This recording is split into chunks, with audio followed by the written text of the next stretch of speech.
ఒకసారి ఐసీఎఫ్ రాష్ట్ర అధ్యక్షులు ప్రసంగి గారికి కూడా ఒకసారి ఫోన్ చేసి అక్కడ ఏం జరిగింది, అసలు డిఎస్పి ఎలా స్పందించారు అని అడిగి తెలుసుకునే ప్రయత్నం కూడా చేద్దాం.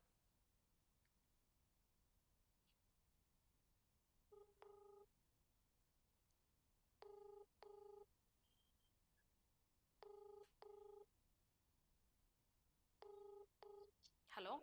హలో సార్ నమస్తే సార్. నమస్తే మేడం. నిన్న మీరు ఒక ప్రెస్ మీట్ వీడియో మా దగ్గరకు వచ్చింది. మీరు నిన్న ప్రెస్ మీట్ పెట్టిరు కదా వనపర్తి డిస్టిక్ లో. అవునవును మేడం. ఆ, అయితే డౌన్ డిఎస్పిని సస్పెండ్ చేయాలి, వనపర్తి డిఎస్పిని అని మీరు ఇక్కడ నినాదాన్ని వినిపిస్తున్నాయి. అవునండి. ఎందుకు అక్కడ ఏం జరిగింది సార్? అసలు డిఎస్పిని ఎందుకు సస్పెండ్ చేయాలి అంటున్నారు? ఈ ఎఫ్ఐఆర్ విషయం ఈ వనపర్తిలో ఏ పాస్టర్ గారి మీద దాడి జరిగిందో అక్కడ కంప్లైంట్ ఇవ్వడం జరిగింది. ఇచ్చిన తర్వాత ఏ కంప్లైంట్ అయినా కానీ మన క్రైస్తవులు ఇస్తుంటే అది ఎఫ్ఐఆర్ వరకే అవుతుంది తప్ప అరెస్ట్ జరగడం లేదు. అయితే అరెస్ట్ కోసం మేము లేట్ అండి అని ప్రాసెస్ గురించి డిఎస్పీ గారితో మాట్లాడటానికి వెళ్ళినప్పుడు ఇది ఈ కేసులు అరెస్ట్లు ఉండవు, 6 సంవత్సరాలు 7 సంవత్సరాలు దాటితేనే అరెస్ట్ ఉంటది అన్నట్టు చాలా అంటే క్రైస్తవులతో అంత ఇష్టపూర్వకంగా లేనట్టు మాట్లాడుతున్నారు అనమాట. అంటే వాళ్ళకి మన సపోర్ట్ లో ఉన్నట్టు అనిపించట్లేదు, వాళ్ళు మనకు సపోర్ట్ చేసినట్టు అసలు కనిపించట్లేదు. అందుకని మనం అడిగితే అసలు నిర్లక్ష్యంగా, ఎంత నిర్లక్ష్యంగా అంటే చేస్తాంలే చూస్తాంలే అన్నట్టు మాట్లాడారు. అందుకని మనం ఆ నినాదాలు చేయాల్సి వచ్చింది. దాని తర్వాత మీరు ఎమ్మెల్యేని కలిసిండ్రా మరి? ఆ ఎమ్మెల్యే గారు బాగా స్పందించారండి. మేము డిఎస్పీ గారితో ఎస్పీ గారితో కూడా మాట్లాడి ఎలా అయినా అరెస్ట్ అయ్యేలాగా చూస్తా అని చెప్పారు. మరి ఇది ఎంత వరకు చేస్తారో చూస్తాము. ఒకవేళ అలా జరగకపోతే మాత్రం ఐసీఎఫ్ ఈసారి ఊరుకోదు మేడం. ఇప్పుడు ఐసీఎఫ్ రాష్ట్ర అధ్యక్షులుగా మరి దళిత క్రైస్తవుల మీద ఇలా జరుగుతూ ఉంటే మన నెక్స్ట్ స్టెప్ మీరు ఏం వేయాలనుకుంటున్నారు? ఒకవేళ ఎమ్మెల్యే స్పందించి మీకు న్యాయం చేస్తే ఓకే, ఒకవేళ ఎమ్మెల్యే కూడా స్పందించకపోతే మీరు ఏం చేయాలనుకుంటున్నారు మరి? మేడం ఇది ఎమ్మెల్యే స్పందించి మనకు న్యాయం జరిగితే వనపర్తి వరకు మనకు న్యాయం జరుగుతుంది మేడం. టోటల్ స్టేట్ లో లేకపోతే టోటల్ ఇండియాలో మాత్రం మనకు న్యాయం జరగట్లేదు. ఎందుకంటే ఈ వనపర్తి జరిగే ఒక 5-10 రోజులు అవుతుందేమో, అంతకు ముందే మనం కామారెడ్డి ఒక సేమ్ ప్రాబ్లం ఫేస్ చేయాల్సి వచ్చింది. దాంట్లో కూడా ఇంతవరకు అరెస్ట్లు అనేది లేదు. ఇక్కడే కాకుండా ప్రతి చోట లాస్ట్ టైం జరిగిన వరంగల్లో గానీ ఎటువంటి క్రైస్తవులపై దాడి జరుగుతుంటే ఎవరు స్పందించట్లేదు, ప్రభుత్వం స్పందించట్లేదు, ఎవరు స్పందించట్లేదు. ఇప్పుడు సార్ ఈ దాడులకు కారణం చట్టమే అనుకోవచ్చా? వాళ్ళు చేసే నిర్లక్ష్యాన్ని బట్టే ఈ దాడులు జరుగుతున్నాయి, లేదు ఒక్కసారి కఠినంగా చర్యలు తీసుకునే ప్రయత్నం ఏమైనా చేస్తే మళ్ళీ ఇంకొకరు ఎవరైనా దాడి చేయాలంటే భయపడతారు కదా. సో ఇక్కడ నిర్లక్ష్యం చట్టాన్ని ప్రభుత్వాన్ని ఏమైనా కనిపిస్తుంది అనుకుంటున్నారా మీరు? మేడం 100% వాళ్ళ నిర్లక్ష్యంతో కదా మేడం ఇంతగానం వాళ్ళు రెచ్చిపోతున్నారు. మతోన్మాదులు ఎవరైతే రెచ్చిపోతున్నారో మేము ఎంత దాడి చేసినా మమ్మల్ని అరెస్ట్ చేసే వాళ్ళు లేరు, అంతా సపోర్ట్ మాకే ఉందన్న ధైర్యంతోనే కదా వాళ్ళంతా విచ్చలవిడిగా మనపై దాడి చేస్తున్నారు. ఇప్పుడు క్రైస్తవులు అంటే అసలు వాళ్ళకి ఎలా ఉందంటే ఒక ఆట వస్తువులాగా అయిపోయింది, వచ్చుతున్నారు, ప్లే చేస్తున్నారు, వెళ్ళిపోతున్నారు అన్నట్టు అయిపోయిందండి. అంతేగాని వాళ్ళకంటూ ఒక భయం లేదు. చట్టం అనే భయం ఉంటే దాడులు ఎక్కడ జరుగుతాయి మేడం? అసలు చెప్పండి. ఈ దాడులు అనేది వాళ్ళకి అలవాటు అయిపోయింది. మాకు ఇవన్నీ ప్రాబ్లం ఏం లేదు, గవర్నమెంటే మాది అన్నట్టు అయిపోయింది. ఒక్కసారి గవర్నమెంట్ శిక్షిస్తే ఎందుకు జరుగుతుంది మేడం? అసలు కాంగ్రెస్ ప్రభుత్వం మైనారిటీస్ ని ఎంత నమ్మి ఓట్లేస్తారు కాంగ్రెస్ ప్రభుత్వానికి. అలాంటి కాంగ్రెస్ ప్రభుత్వం కూడా ఇంత నిర్లక్ష్యం చేస్తుంది అంటే అది మరి ఏం చెప్పాలి మేడం? మనం ఎవరు చెప్పుకుంటామండి. ఈసారి ఇలా జరిగితే మాత్రం ఐసీఎఫ్ కంపల్సరీ ఊరుకునేది లేదు మేడం.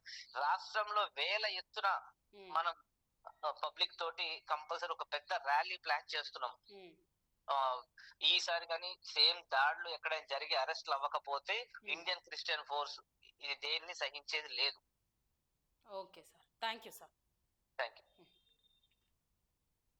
సో చూసాం కదా, ఇండియన్ క్రిస్టియన్ ఫోర్స్ అధ్యక్షులు మాట్లాడారు మనతోటి ప్రసంగి గారు. ఏమంటున్నారంటే నిన్న వెళ్ళినప్పుడు వాళ్ళు ఇచ్చిన సమాధానం ఎంత నిర్లక్ష్యంగా ఉందంటే, ఒక ప్రభుత్వ అధికారి అంత నిర్లక్ష్యంగా మాట్లాడడానికి కారణం ఏంటి? ఒకవేళ ఎఫ్ఐఆర్ చేసి చర్యలు తీసుకుంటే ఇంకోసారి ఇలాంటి మతపరమైన గొడవలకు కానీ కల్లోలకు కానీ ఇవన్నీ గొడవలు జరగకుండా ఉండడానికి మంచిగా ఉంటది కదా, చర్యలు ఎందుకు తీసుకోవడం లేదు? ఇప్పటికి దాదాపు కామారెడ్డిలో జరిగింది, ఆంధ్రప్రదేశ్లో అయితే అనంతపురంలో జరిగింది, వీళ్ళు తెలంగాణ వరకు చూసుకున్నట్టయితే ఒక్క నెలలోనే 2-3 ఇలాంటి మత గొడవలు జరుగుతూ ఉన్నప్పుడు వాళ్ళ ప్రార్థనలు వాళ్ళు చేసుకుంటూ ఉంటే మరి మీరెందుకు మధ్యలో వెళ్ళిరని కనీసం వాళ్ళని పిలిపించి వాళ్ళతో మాట్లాడి వాళ్ళ మీద ఒక చర్య కూడా తీసుకోలేదు. వాళ్ళు గృహ కూడిక పెట్టుకొని గృహంలో ప్రార్థనలు చేసుకున్నప్పుడు మీరు వాళ్ళ ఇంటి మీదకి వెళ్ళి దాడి చేయాల్సిన విషయం ఏం అవసరము అని చెప్పేసి అక్కడున్న డిఎస్పి ఎందుకు చర్యలు తీసుకోలేకపోయిర్రు? అంటే చట్టం ఎలా పనిచేస్తుందో చూడండి.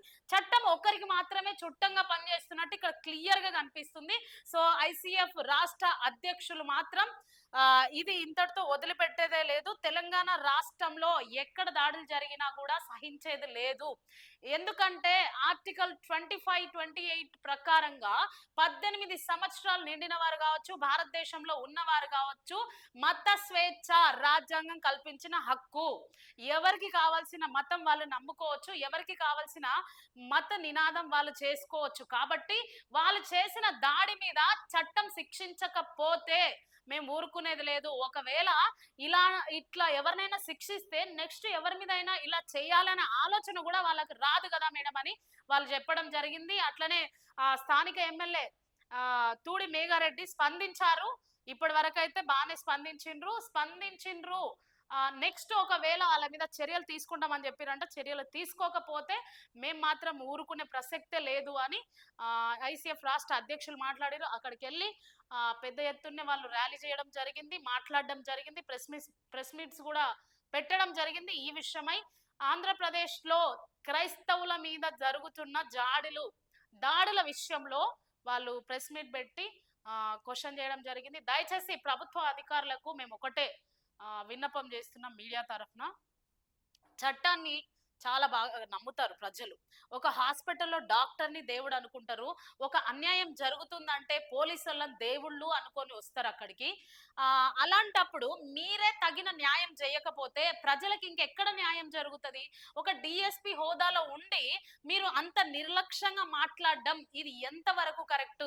ఈ మతపరమైన గొడవలు జరుగుతుంటే డిసెంబర్ నెలలో ఒక మీటింగ్ లో, క్రైస్తవులందరి మీటింగ్ లో సీఎం రేవంత్ రెడ్డి చెప్పిర్రు, మత కల్లోహాలు సృష్టిస్తే ఊరుకునేది లేదు, ఇలాంటివి జరిగితే చర్యలు తప్పకుండా తీసుకుంటామని చెప్పిన సీఎం రేవంత్ రెడ్డి ఎందుకు తెలంగాణలో ఇంత దారుణాలు జరుగుతుంటే ఎందుకు పట్టించుకోలేకపోతున్నారు? భారతీయులందరూ ఒకటే కదా అని ఎందుకు చెప్పలేకపోతున్నారు?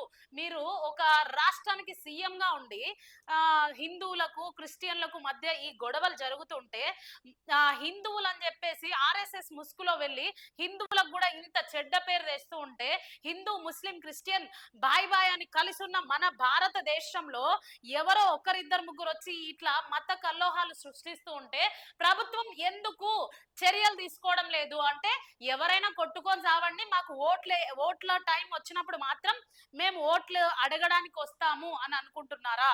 దయచేసి ఈ విషయం మీద తగిన చర్యలు తీసుకోవాలని చెప్పేసి దళిత నాయకులు, క్రైస్తవులు అందరూ కూడా ఇక్కడ ప్రెస్ మీట్ పెట్టడం జరిగింది.